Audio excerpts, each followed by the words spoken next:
آج ہم شرک کے بارے میں پڑھیں گے. ٹھیک ہے. چوتھا باب شرک. معنی. لفظ شرک شرکت سے ماخوذ ہے جس کے معنی ہے اللہ کی ذات یا اس کی صفات کا اقرار کرتے ہوئے ان صفات میں اوروں کو کم یا زیادہ کسی درجے میں بھی شریک مانا جائے. شرک توحید کی ضد ہے. شرک سب سے بڑا گناہ اس لیے ہے کہ مشرک در حقیقت اللہ کو جھٹلاتا ہے اور اس کے ناموں اور معنوں میں غیروں کو شامل کرنے کی غلطی کرتا ہے. اس طرح وہ ایک سے زائد خداؤں کو مانتا ہے، جبکہ قرآن مجید کہتا ہے شہد اللہ انہ لا الہ الا ہو. آل عمران 18. اللہ نے گواہی دی ہے کہ اس کے سوا کوئی معبود نہیں مگر وہی، یعنی اللہ ہی معبود ہے. دیکھیے یہاں پر ایک بات سمجھیے کہ ہم نے پہلے توحید پڑھی، اب اس کا اپوزٹ پڑھ رہے ہیں. تو توحید 3 قسم کی ہے: توحید الربوبیہ، الالوہیہ اور اسماء و صفات.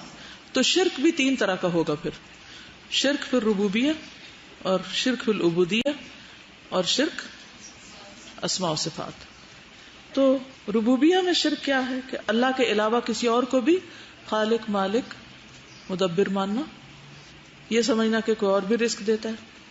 الوہیہ کیا ہے کہ اللہ کے علاوہ کسی اور کی عبادت کرنا اس کو دکھانے کے لیے یا اس کی خوشی کے لیے، اور دوسرے اس کے لیے سجدہ کرنا یا اس سے دعا کرنا یا اس کے نام پر کوئی صدقہ خیرات دینا. جیسے بیت اللہ کا حج کیا جاتا ہے تو اسی طرح کسی کی قبر کا حج کرنا یا کسی اور کے نام پر روزہ رکھنا. ٹھیک ہے، سمجھ رہے؟ مختصراً سمجھ آ گئی. یا اسی طرح اللہ تعالیٰ کے باقی جو نام اور صفات ہیں ان میں کسی اور کو شریک کر دینا.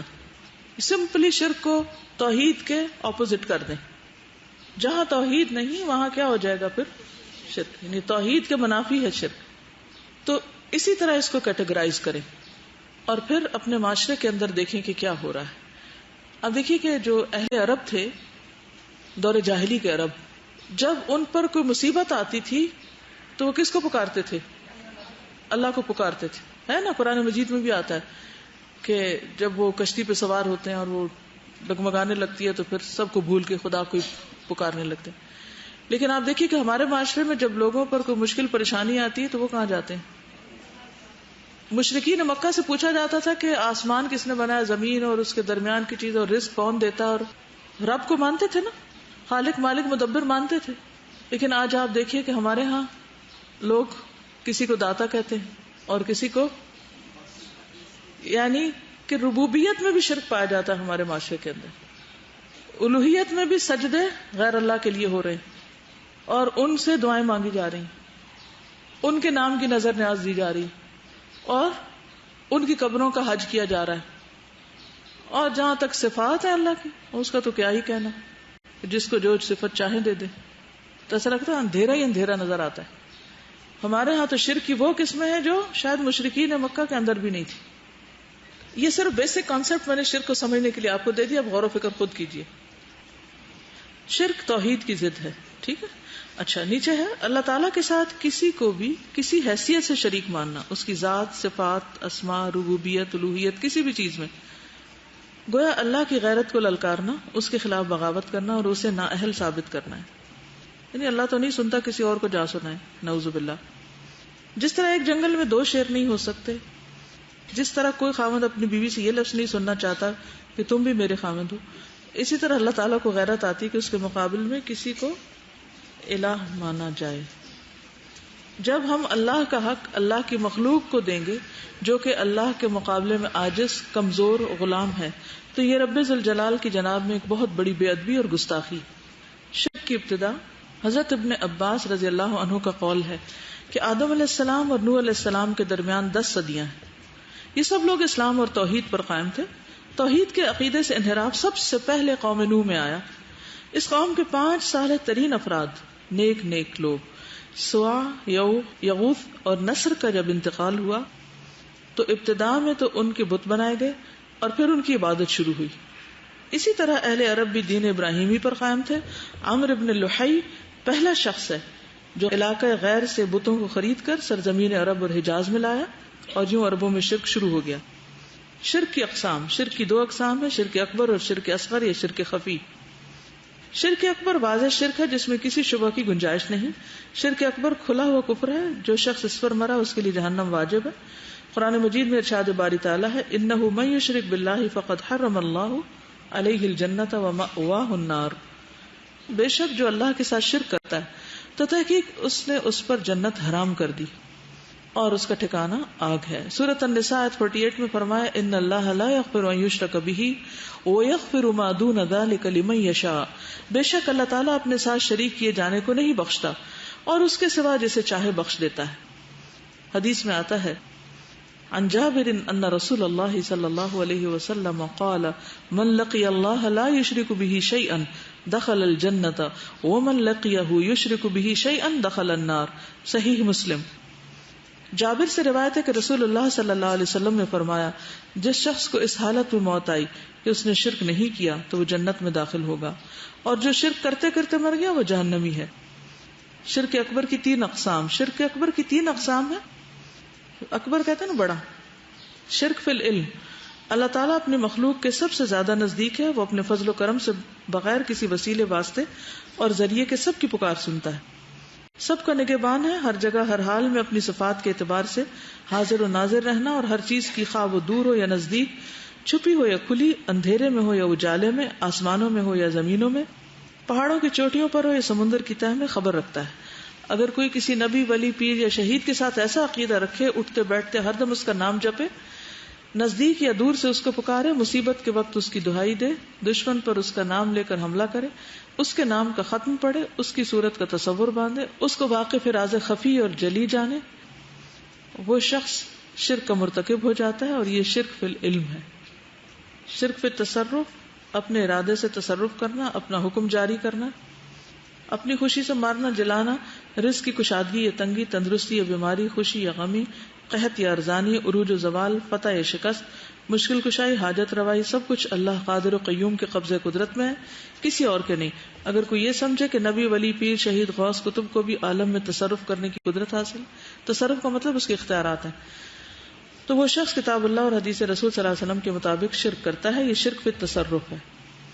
شرک فی العبادات، اللہ تعالیٰ نے بعض تعظیم کے کام اپنے لیے خاص کیے، جیسے رکوع کرنا، سجدہ کرنا، ہاتھ باندھ کے کھڑے ہونا، اس کے نام پر مال خرچ کرنا، اس کے نام کا روزہ رکھنا، اس کے گھر کے نزدیک یا دور سے چل کر جانا، اس کے گھر کا طواف کرنا، اس کی طرف قربانی لے جانا، وہاں منتیں ماننا، اس کی چوکھٹ کے آگے کھڑے ہو کر دعائیں مانگنا، اس کا مجاور بننا، اس کے گھر کی خدمت میں مشغول رہنا، روشنی، صفائی، پانی وغیرہ کا سامان اس کے لوگوں کے لیے درست کرنا، اس کے کنویں کے پانی کو متبرک سمجھنا۔ اگر کوئی یہ سمجھے کہ نبی، ولی، پیر، شہید، غوث، کتب اور ان کے مزارات بھی اسی طرح تعظیم کے لائق ہے، یا ان بزرگوں کی بھی ایسی تعظیم کرنے سے لوگوں کی مشکلیں دور ہوتی ہیں، تو وہ شرک کرتا ہے۔ یہ شرک فی العبادات ہے۔ شرک اصغر، جس کا شرک ہونا بظاہر واضح نہ ہو، جو شرک اصغر کا مرتکب ہوا وہ کفر کے مساوی نہیں، کیونکہ اس قسم کا شرک اس آدمی سے بھی سرزد ہو جاتا ہے جو اللہ کے سوا کسی کو معبود نہیں مانتا۔ کبھی وہ ایسا صرف نفس کو خوش کرنے کی خاطر کرتا ہے، کبھی دنیا طلبی کی غرض سے، کبھی لوگوں میں رفعت و شرف اور جاہ و عزت پیدا کرنے کی غرض سے، اس لیے اس کے عمل میں اللہ کا حصہ ہوتا ہے، نفس کا اور دوسری مخلوق کا بھی۔ اسی قسم کے شرک کے بارے میں رسول اللہ صلی اللہ علیہ وسلم نے فرمایا الشرک فی هذه الامہ اخفی من دبیب النمل، شرک اس امت میں چوٹی کی چال سے بھی زیادہ خفی ہو۔ صحابہ نے عرض کیا یا رسول اللہ صلی اللہ علیہ وسلم، اس سے ہمیں نجات کیوں کر مل سکتی ہے؟ آپ نے فرمایا قل اللہم انی اعوذ بک ان اشرک بک وانا اعلم بہ واستغفرک لما لا اعلم، کہو اے اللہ میں تیری پناہ چاہتا ہوں کہ دانستہ میں تیرے ساتھ شرک کروں اور جو میں نہیں جانتا اس شرک سے تیری مغفرت چاہتا ہوں۔ ریا کو بھی شرک اصغر کہا گیا۔ نبی اکرم صلی اللہ علیہ وسلم نے فرمایا میں تمہیں وہ بات نہ بتاؤں جس کا خوف مجھے تم پر سب سے زیادہ ہے، وہ شرک اصغر ہے۔ صحابہ نے عرض کیا اے اللہ کے رسول صلی اللہ علیہ وسلم شرک اصغر کیا ہے؟ فرمایا ریاکاری۔ مسند احمد۔ اس طرح آپ نے مدرجہ ذیل جملوں کو کہنے سے بھی منع فرمایا، کیونکہ ان میں شرک کا شائبہ ہے۔ ما شاء اللہ و شئت، جو اللہ چاہے اور آپ چاہیں۔ ما لی الا اللہ و انت، اللہ اور آپ کے سوا میرا کوئی نہیں۔ یہ جملے جو ہے نا یہ بہت قابل غور ہیں۔ ان جملوں کو ہم بغیر سوچے سمجھے بولتے ہیں۔ مثلا اگر کوئی شخص یہ کہے اللہ کی مدد اور آپ کی مدد سے یہ کام ہوا ہے، یہ کہنا درست ہے؟ کیوں غلط؟ ہم نے بندے کو اللہ کی تعظیم میں برابر کر دیا ہے۔ چاہے بندہ مدد کرتا ہے ہماری، وہ سبب بنتا ہے، وہ ذریعہ بنتا ہے، لیکن اصل مدد کس کی ہوتی ہے؟ کیا کوئی بندہ مدد کر سکتا ہے اگر اللہ اس کے دل میں نہ ڈالے ہماری مدد کا خیال؟ ورنہ تو روتے کراتے لوگ سامنے پڑے ہوتے ہیں اور لوگ ٹس سے مس نہیں ہوتے. جو اللہ چاہے اور آپ چاہیں، اللہ نے کیا اور آپ نے کیا. تو ایک چیز اگر آپ اصول بنا لینا کہ اللہ کے ساتھ اور کے ذریعے کسی کو شریک نہیں کرنا، کیونکہ وہ درجے مقام یا صفت میں شریک کر دیتے ہیں. چاہے ہم سمجھتے ہو کہ اللہ بڑا ہے، لیکن ہم نے اور کو بھی بیچ میں لگا دیا. ما شاء اللہ و ما شئت، تو آپ نے فرمایا اجعلتنی للہ ندا، کیا تم نے مجھے اللہ کا شریک بنا دیا؟ یہ کہو کہ ما شاء اللہ کان. اللہ کے بعد کہنا چاہیے دنیاوی سہاروں میں یہ میرے لیے سہارا ہے. آپ ہی نہ کہیں، کیونکہ آپ ہی نہیں ہوتے. یہ بھی ایک مبالغہ رائی والی بات ہے نا. ایک انسان کو بہت سارے لوگ مل کے سپورٹ کر رہے ہوتے ہیں. ماں باپ اکثر اگر ایک بچہ ہو تو اس کو کہتے ہیں ساری امیدیں تمہیں سے وابستہ، تم ہی ہو میرے سب کچھ. تم ہی نہیں. چلو سہارا تو اس دنیاوی معنی میں کہ تم تھوڑا بہت، لیکن یہ کہ اللہ اور تم سہارا ہو یہ غلط ہے. اللہ اور تم رزق دیتے ہو غلط ہے. ٹھیک ہے، نہ اللہ کی ذات میں کسی کو شریک کرنا ہے، نہ اس کی عبادت میں کسی کو شریک کرنا ہے، اور نہ اس کی صفات میں کسی کو شریک کرنا ہے. یاد رہے گی یہ بات. بس ان تین چیزوں سے بچنا ہے. جیسے ہم کہتے ہیں نا ایاک نعبد، تو کیا مانا ہے؟ صرف تیری ہم عبادت کرتے ہیں، صرف تیری. اللہ ہی کی عبادت کرتے ہیں. یہ نہیں کہتے اللہ کی بھی عبادت کرتے ہیں، آپ کی بھی کرتے ہیں اور اللہ کی بھی کرتے ہیں. یہ نہیں کہہ سکتے. یہ اتنا عام ہے یہ اسٹیٹمنٹ، اور کے ساتھ بندوں کو اللہ کے ساتھ ایک ہی سینٹینس میں شریک کر دیتے ہیں. اچھے بھلے پڑھے لکھے سمجھدار، مجھے ہمیشہ ایسی باتیں جب پڑھتی ہوں اور دیکھتی ہوں تو مجھے وہ چونٹی کی آہٹ یاد آ جاتی کہ شیطان آ کے وہاں سے پھسلاتا ہے نا انسان کو، اس کو سمجھ نہیں آتی کہ وہ پھسل چکا ہے. اصل بات یہ کہ شیطان کا سب سے زیادہ جو وار ہے وہ انسان کے عقیدے پہ ہوتا ہے، کیونکہ اس کو پتا ہوتا ہے کہ اسے اس کی بہت فکر نہیں ہوتی کہ لوگ کتنی نمازیں پڑھتے ہیں. وہ کہتے پڑھ لو جتنی مرضی پڑھو، خوب پڑھو، لیکن ایک ایسا شرک کا کام کرواؤں گا کہ ساری محنت بھی جائے گی، تھکو گے بھی اور ضائع بھی جائے گا. توکل کے منافی بھی ہیں یہ. تو اللہ پر ایمان میں محبت، توکل، یہ ساری چیزیں بھی آتی ہیں. انشاءاللہ ایک اور موقع پر ڈسکس کریں گے. لوگوں میں بے چینی کی اصل وجہ ہی یہی ہے، پریشانی اور ڈپریشن کی وجہ یہی ہے کہ غیر اللہ کے سہارے لیے ہوئے، اپنے جیسوں پہ بھروسہ کیے ہوئے. دیکھیے تو یہ کیوں نہیں کہتے اللہ نے اس کے ہاتھ میں شفا ڈالی، اللہ نے اس کو یہ صلاحیت دی. یہ کہنا چاہیے اللہ کو بھول کے صرف اسی کا ذکر کرنا یہ درست نہیں ہے. وہ ہم اس کا ذاتی فعل بنا دیتے ہیں کہ شاید اس کی وہ ذاتی قدرت ہے. تو یاد ہے اللہ کی ساری صفات ذاتی ہیں اور بندوں کے پاس جو کچھ ہے وہ کس کا دیا ہوا ہے؟ اللہ کا. یہ فرق معلوم ہونا چاہیے. ٹھیک ہے نا. اسی ڈاکٹر سے سب کو شفا نہیں ملتی. اللہ کے پاس کلی اختیارات ہیں. بندے کو اگر اس نے دیے ہیں تو اپنی مرضی سے جو چاہا دے دیا اور جب چاہا لے لیا اس سے. تو اللہ سے کوئی نہیں لے سکتا. ٹھیک ہے. زبان کا استعمال کتنا کاؤنٹ کرتا ہے. اور وہ جو جملہ آتا ہے نا کہ بغیر سوچے سمجھے انسان ایک جملہ منہ سے نکالتا ہے اور اس کی وجہ سے وہ جہنم کی گہرائیوں میں جا گرتا ہے، وہ اسی نوعیت کے کلمے ہوتے ہیں جس میں شرک پایا جاتا ہے. کیونکہ ایک شرکیہ جملہ جو ہے نا پوری عمر کی کمائی برباد کرنے کے لیے کافی. تو ایک تو آخرت میں پل صراط ہے نا، اور ایک دنیا میں بھی ہے جس پہ ہم چل رہے ہیں. اور تقویٰ کی اسی لیے ضرورت ہے کہ بچ بچ کے سنبھل کے چلیں اور غور کرتے رہیں. کیا اللہ تعالیٰ نے ہمیں یہ اتنی احتیاط اور یہ ساری چیزیں اس لیے کرنے کو کہا کہ اس کا کوئی اللہ تعالیٰ کو فائدہ ہے؟ اصل میں اس نے ہمیں ہر غلامی سے نجات دلائی ہے، صرف اپنے سے جوڑا ہے. یہ ہمارے فائدے کے لیے ہوا ہے کہ اس نے ہمیں سارے بوجھوں سے آزاد کر دیا. دیکھیے بس اتنا سا خیال رکھیے کہ جیسے بندوں کی طرف سے آپ کو سپورٹ ملتی ہے، مدد ملتی ہے، وہ آپ کے کام آتے ہیں، تو ان سب کے آپ شکر گزار بھی ہوتے ہیں، ان سے توقع بھی بعض اوقات رکھتے ہیں. سب کچھ یہ سب جب بھی سامنے تو کہیں یہ اسباب ہیں، یہ اللہ نے میرے لیے اسباب پیدا کیے. اللہ نے اس بندے کو سبب بنا دیا، ذریعہ بنا دیا. مدد اللہ کی ہے، یہ ذریعہ بنا ہے. ٹھیک ہے نا. مثلا میں آپ سے کہتی ہوں کہ مجھے پانی دے، تو یہ پانی آپ مجھے دیتے ہیں، تو میں کہوں کہ انہوں نے مجھے پانی دیا، تو اس کا کیا مطلب ہے کہ یہ پانی کی مالک ہے؟ مطلب یہ سبب بنی ہیں، ان کے ذریعے مجھے فائدہ پہنچا ہے، یہ سبب فائدہ مند ہے، اس لیے اس سبب کا بندوں کا شکر گزار ہونا، اسی لیے کہا جاتا ہے نا جو بندوں کا شکر گزار نہیں ہوتا وہ اللہ کا بھی نہیں ہوتا. تو اگر ہم سامنے والے کے شکر گزار نہیں تو ہم پانی پی کے الحمدللہ کب کہیں گے؟ ایک بندوں کا حق ہے، ایک اللہ کا حق ہے، تو ہر ایک کو اس کے مقام پر رکھ کر اس کا حق دیں. کیونکہ مجھے یہ فکر تھوڑی سی لاحق ہوئی کہ کہیں آپ اس میں ایسا غلوب نہ کرنے لگے کہ چونکہ ہر چیز اللہ کی طرف سے آتی ہے تو بندے کے شکریہ کی بھی کیا ضرورت ہے. ہمارے ماں باپ نے ہمارے لیے کیا کیا، اور استاد نے کیا کیا، اور اس نے کیا کیا، کسی کا کوئی احسان نہیں ہے مجھ پر، سب اللہ کرتا ہے میرے لیے. ٹھیک ہے، تو یہ بھی اللہ کا حکم ہے کیا کہ والدین کے ساتھ تم احسان کرو، کیونکہ وہ ذریعہ ہے تمہیں دنیا میں لانے. پیدا اللہ نے کیا ہے، بنایا اللہ نے ہم کو، لیکن والدین دنیا میں لانے کا سبب بنے ہیں. انہوں نے پیدا نہیں کیا، انہوں نے بس ڈلیور کیا اللہ کی امانت کو.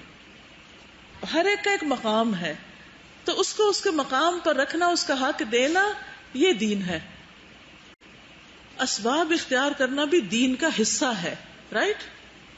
اسباب کا اختیار کرنا دین کا حصہ ہے، یہ بھی اللہ کا حکم ہے.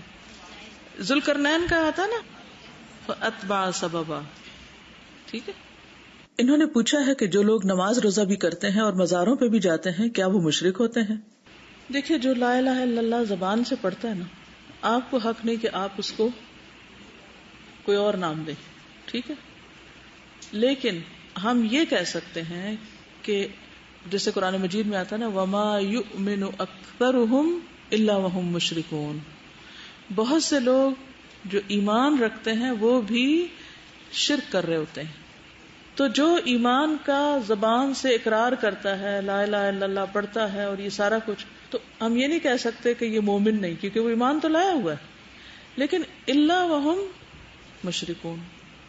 تو ایمان کے بغیر بھی شرک ہو سکتا ہے اور ایمان کے ساتھ بھی ہو سکتا ہے. تو اصل میں دیکھنا یہ چاہیے کہ شرک نام کس چیز کا ہے اور کہاں کس سے بچنے کی ضرورت ہے. جیسے پہلے میں نے عرض کیا تھا کہ شرک کو پہچاننے کے لیے توحید کو پہچانے سب سے پہلے، اور توحید کے منافی جو بھی چیزیں وہ پھر شرک میں آ جائیں گی. جیسے توحید ربوبیت ہے، اس کو اگر آپ نے واقعی سمجھ لیا ہے تو اس کے اپوزٹ جو کرے گا وہ شرک کا ارتکاب کرے گا. الوہیت میں شرک کا ارتکاب کرے گا، اسماء و صفات میں. تو اب اگر وہاں کسی چیز میں کمی بیشی کر رہے ہیں تو وہ اس حصے میں شرک کر رہے ہیں، اور وہ شرک خطرناک ہے، کیونکہ شرک کے ساتھ بڑے بڑے عمل قابل قبول نہیں رہتے. اللہ تعالیٰ فرماتے ہیں وَمَنْ كَانَ يَرْجُو لِقَاءَ رَبِّهِ فَلْيَعْمَلْ عَمَلًا صَالِحًا، اور ساتھ کیا کریں وَلَا يُشْرِكْ بِعِبَادَةِ رَبِّهِ أَحَدًا، اور اپنے رب کی عبادت میں کسی کو شریک نہ کرے. ٹھیک. اللہ تعالیٰ کی شرک سے بیزاری. عن ابی ہریرہ رضی اللہ تعالی عنہ قال قال رسول اللہ صلی اللہ علیہ وسلم قال اللہ تعالی انا اغنى الشركاء عن الشرك من عمل عملا اشرك فيه معي غيري تركته وشركه وانا منه بريء. ابو ہریرہ رضی اللہ عنہ سے روایت ہے کہ رسول اللہ صلی اللہ علیہ وسلم نے فرمایا کہ اللہ تعالیٰ فرماتا ہے میں شریکوں میں سب سے زیادہ شرک سے بے پرواہ ہوں. جس نے کوئی ایسا عمل کیا جس میں اس نے میرے ساتھ کسی غیر کو شریک کیا تو میں اس کو اور اس کے شریک کو چھوڑ دیتا ہوں اور اس سے بیزار ہو جاتا ہوں. اللہ تعالیٰ کی توحید سے رغبت. عن انس رضی اللہ عنہ قال قال رسول اللہ صلی اللہ علیہ وسلم قال اللہ تعالی یا ابن آدم انك لو لقيتني بقراب الارض خطايا ثم لقيتني لا تشرك بي شيئا لاتيتك بقرابها مغفرة. ترمذی، احمد دارمی. انس رضی اللہ عنہ سے روایت ہے کہ رسول اللہ صلی اللہ علیہ وسلم نے فرمایا کہ حق تعالیٰ نے فرمایا اے آدم کے بیٹے اگر تو مجھے دنیا بھر کے گناہ کے ساتھ ملے مگر میرے ساتھ کسی چیز کو شریک نہ ٹھہرایا ہو تو میں دنیا بھر کی بخشش کے ساتھ تجھ سے ملوں گا. اب آپ دیکھیے دو چیزیں، ایک بندہ بہت نیک عمل کرتا ہے مگر اتنا سا شرک کر دیتا ہے، اور دوسرا اتنے سارے گناہ کر دیتا ہے مگر شرک نہیں کرتا. تو آپ دیکھیے سارے اعمال کے ساتھ شرک سب کچھ گرا دے گا، اور سارے گناہوں کے ساتھ اگر توحید ہے تو وہ توحید غالب آ جائے گی اس پر، اور اس کی وجہ سے اس کے باقی گناہ معاف ہو جائیں گے. گناہ کی دو وجوہات ہوتی ہیں. یعنی ایک ہوتا شہوات اور ایک ہوتا شبہات. ایک شبہات پتہ ہی نہیں کیا ٹھیک ہے کیا نہیں، بس ایسے شک والی زندگی ہے، اور عادتاً روٹین میں کلچر میں چیزیں ہیں وہ وہی جو سنا ماں باپ سے وہی بول دیے. اور ایک ہوتا شہوات کہ واقعی نفس کی خاطر انسان گناہ میں پڑے، وہ ڈفرنٹ ہوتا ہے، وہ الہ بنانا ہوتا ہے. جی یہ کہہ رہی ہیں کہ جو لوگ شرک کرتے ہیں وہ اس کی یہ دلیل دیتے ہیں کہ اگر آپ کو کہیں جانا ہو تو آپ کو اس کے لیے اسباب اختیار کرنے پڑتے ہیں. Good question. اسباب ظاہری غیبی اور ان سین اسباب نہیں.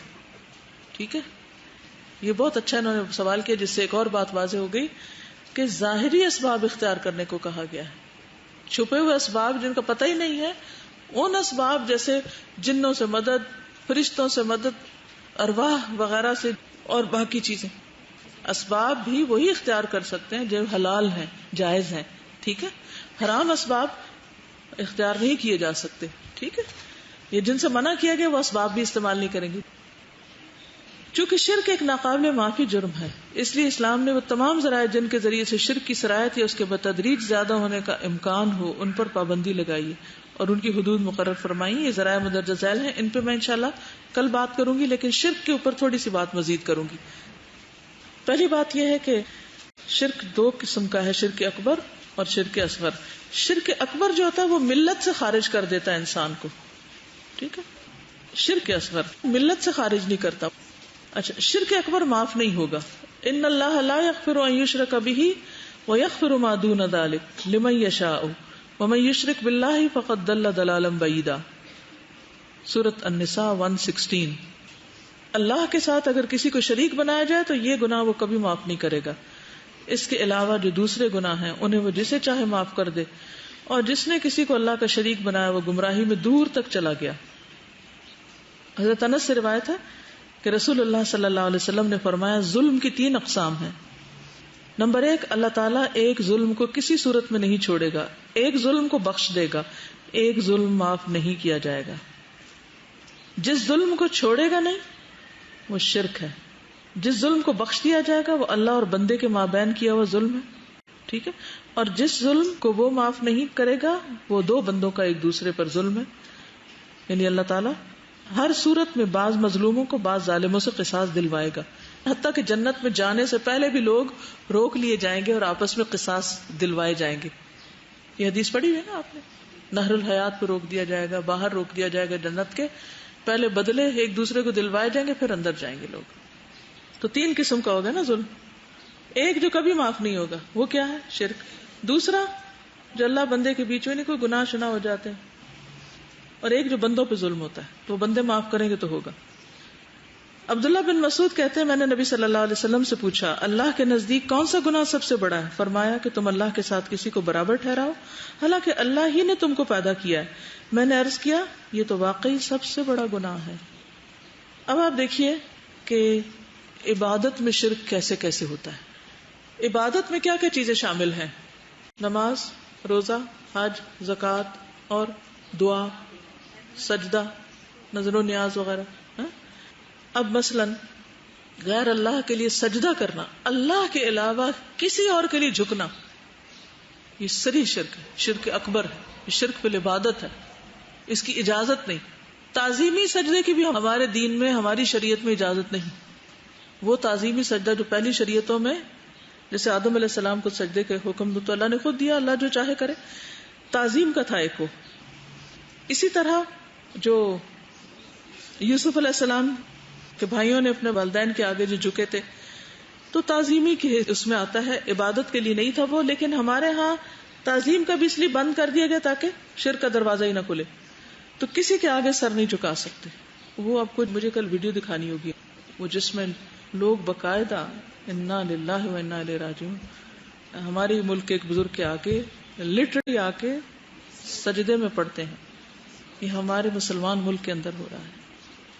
کیسے حالات بدل سکتے ہیں. میں آج بھی صبح سوچ رہی تھی جب میں یہ پڑھ رہی تھی اور تیاری وغیرہ کر رہی تھی، مختلف چیزیں دیکھ رہی تھی، میں کہہ رہی تھی کہ ہمارے ملک کا اصل مسئلہ کیا ہے، سنگین ترین مسئلہ کیا ہے؟ Load shedding. ہمارا مسئلہ شرک ہے، عقیدہ ہی درست نہیں، باقی مسائل تو اس کے نتیجے میں آتے ہیں. کیونکہ پھر ساتھ نام بھی لیتے ہیں اللہ کا اور ساتھ دھوکہ بھی دیتے ہیں. تو کسی کے آگے سجدہ کرنا، دعا کرنا کسی اور سے، غیر اللہ سے دعا کرنا، صریح شرک. کیوں؟ یہ دو چیزیں ایاک نعبد و ایاک نستعین ساتھ ساتھ آتی ہیں، اور دعا تو مخل عبادہ ہے. وقال ربکم ادعونی استجب لکم ان الذین یستکبرون عن عبادتی سیدخلون جہنم داخرین. مشرکین مکہ بھی دعا مشکل وقت میں اللہ ہی سے کرتے تھے. فاذا رکبوا فی الفلک دعوا اللہ مخلصین لہ الدین فلما نجاہم الی البر اذا ہم یشرکون. عام حالات میں شرک کرتے تھے لیکن مشکل میں اللہ کی طرف جاتے تھے. تو دعا کیا ہے؟ عبادت ہے. الدعاء هو العبادہ. آپ نے فرمایا اذا سألت فاسأل اللہ واذا استعنت فاستعن باللہ. سوال کرو تو اللہ سے کرو، مدد چاہو تو اللہ سے مدد چاہو. پھر اسی طرح نظر و نیاز، صدقہ خیرات کسی اور کے نام پر اس کو خوش کرنے کے لیے کرنا، یہ بھی اسی میں آ جاتا ہے. ٹھیک ہے. پھر اسی طرح اطاعت میں شرک. اتخذوا احبارهم ورهبانهم اربابا من دون اللہ والمسیح ابن مریم وما امروا الا ليعبدوا الها واحدا لا الہ الا هو سبحانہ عما یشرکون. انہوں نے اپنے علماء اور درویشوں کو اللہ کے سوا اپنا رب بنا لیا ہے. کس کی طرف اشارہ ہے؟ اہل کتاب کی طرف. وہ کیا کرتے تھے؟ جو وہ کہتے تھے بس وہی ان کا دین تھا. حرام حلال ان کے ہاتھ میں دے دیے تھے. حالانکہ انہیں یہ حکم دیا گیا تھا کہ اللہ کے سوا کسی کی عبادت نہ کرے جس کے سوا کوئی الہ نہیں. اللہ تعالیٰ ان چیزوں سے پاک ہے جو وہ شریک ٹھہراتے ہیں. انشاءاللہ کل اس پہ مزید کچھ بات کروں گی. سبحانک اللہم و بحمدک اشہد ان لا الہ الا انت استغفرک و اتوب الیک. السلام علیکم و رحمۃ اللہ وبرکاتہ.